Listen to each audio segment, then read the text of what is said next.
Hello, salut à tous, j'espère que vous allez super bien.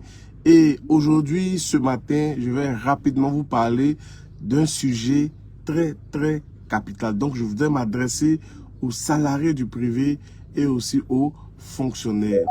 Vous savez, lorsque vous avez un projet, je dis bien un projet qui est celui de bien préparer votre retraite, d'acheter une maison, de financer les études supérieures de vos enfants, de lancer un business, etc., il faut dans un premier temps mettre de l'argent de côté.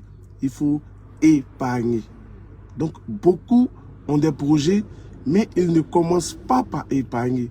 Ils demandent automatiquement des financements. Vous comprenez, les gens aujourd'hui sont sceptiques. Pourquoi quelqu'un devrait mettre son argent dans ton projet alors que toi-même, tu ne mets aucune pièce d'argent? Donc, les gens ne croient pas. Donc, il y a une différence là à ce niveau des idées et du projet. Un projet, c'est quelque chose que vous vous donnez à fond, surtout quand il s'agit de votre projet. Alors, pour mettre l'argent de côté, là encore, c'est un nouveau défi. Beaucoup de salariés n'arrivent pas pour diverses raisons. Peut-être pour eux, le salaire n'est pas suffisant. Pour eux, le conjoint ou la conjointe est un poids financier. Donc, ils ont du mal à mettre de l'argent de côté. Peut-être pour eux, il y a les nombreuses sollicitations. Peut-être pour eux, il y a l'inflation, la cherté de la vie et j'en passe.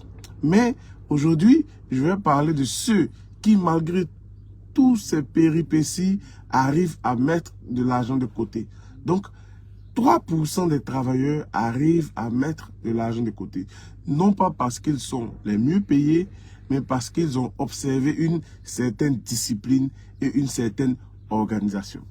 Mais là encore, lorsque ces 3% de travailleurs arrivent à mettre de côté, finalement, ils retournent, donc 97% des 3% retournent dépenser cette somme d'argent. Maintenant, là, le problème se situe au niveau du support d'épargne. Vous savez, les supports d'épargne, c'est comme des véhicules.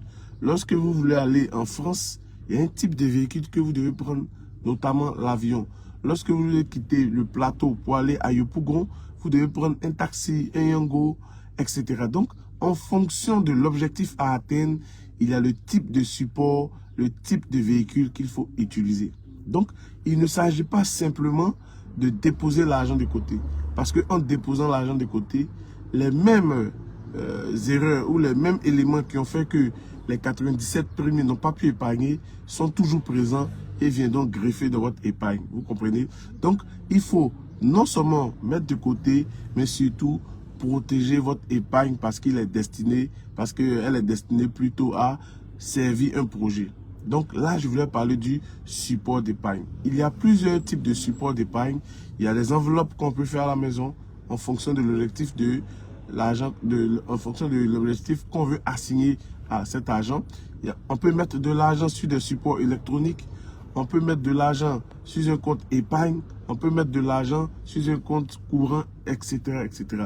Mais retenez que l'argent que vous mettez de côté pour des projets doivent être sur des supports en griffe sécurisée, des supports qui permettent de vous faire atteindre cet objectif. Donc, je voulais vous parler aujourd'hui de l'épargne à la bourse. Vous comprenez? Il s'agit là de mettre l'argent de côté régulièrement chaque mois. Vous pouvez l'automatiser par des virements et une fois que l'argent est tombé sur votre compte titre, ensuite vous allez acheter des entreprises, des actions de certains nombres d'entreprises. Rassurez-vous, je vais vous présenter ces entreprises-là.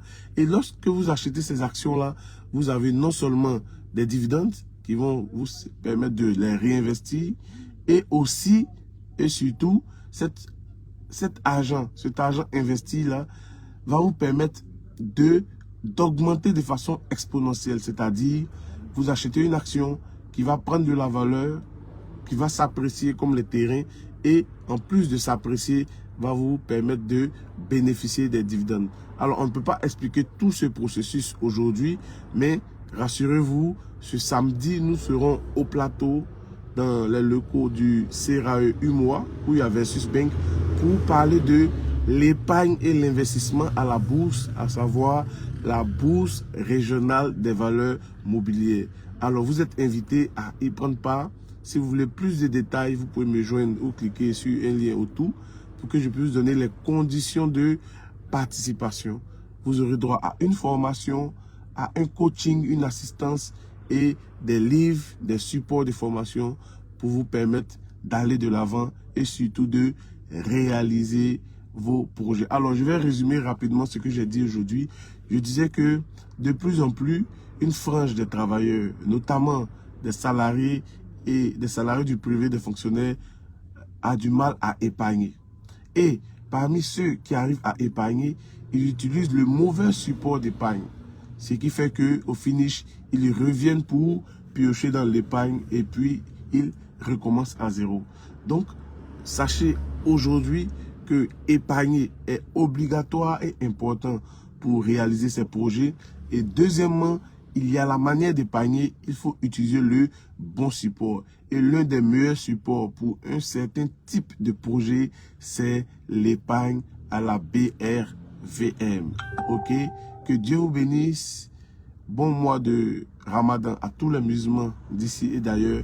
Et bientôt, bon temps de carême à tous les chrétiens. Paix et bien dans votre cœur et paix et bien dans votre finance personnelle. N'oubliez pas, on se retrouve derrière le lien. Bye.